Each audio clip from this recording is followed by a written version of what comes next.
Okay mga boss, good morning. Welcome to GB Auto Hub mga boss. To this video mga boss, mag-install tayo ng car alarm system. Ito mga boss oh.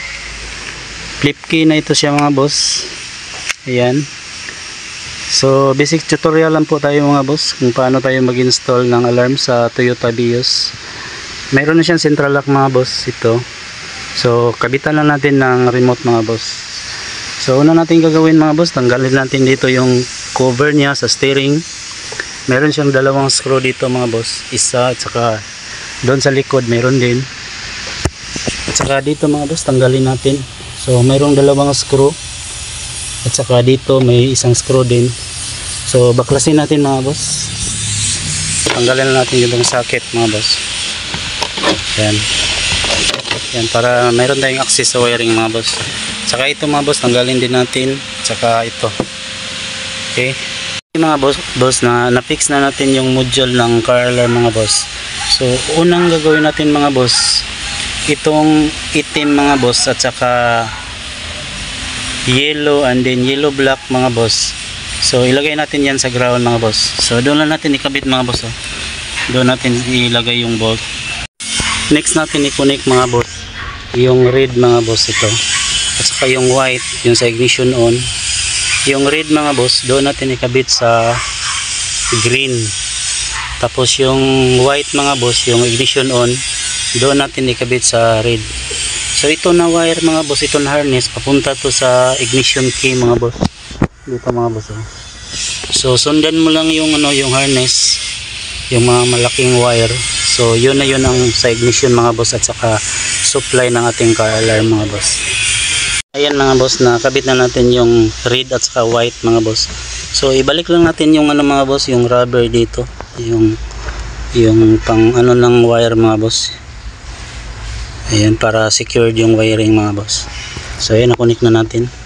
Next na i-connect natin mga boss itong orange.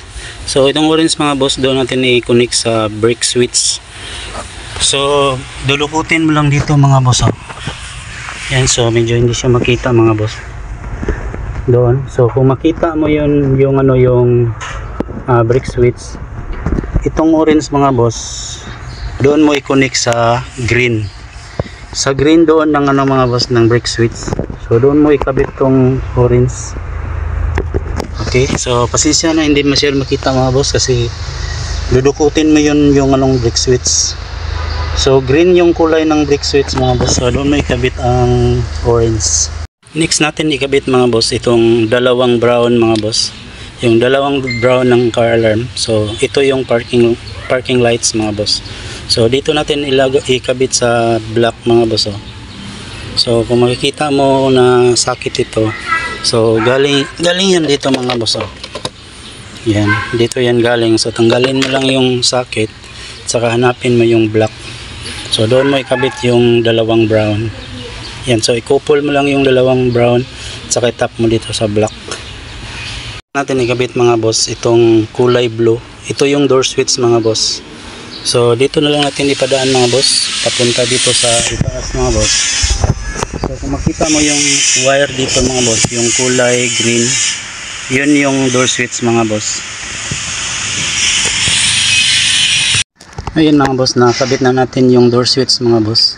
So doon nyo na lang ikabit sa kulay green. Next natin ikabit mga boss yung kulay puti at saka white black. Ito yung sa central lock mga boss. So itong puti mga boss, doon rin natin ikabit sa white, at saka yung white black doon natin ikabit sa red. So baybayan nyo na lang mga boss itong harness na to mga boss. Ito na harness papunta yan dito mga boss sa driver side na door, dito sa lock unlock nya na switch. So dito nyo lang hugutin mga boss.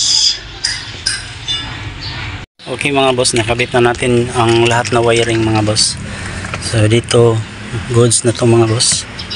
So i-cable tie na lang natin to mamaya mga boss. Yan. So yung siren mga boss dito natin ikabit sa hood mga boss. Ayan mga boss oh.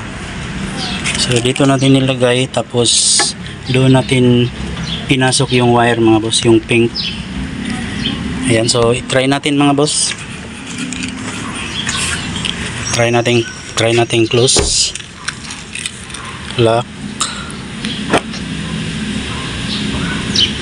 Unlock. Lock.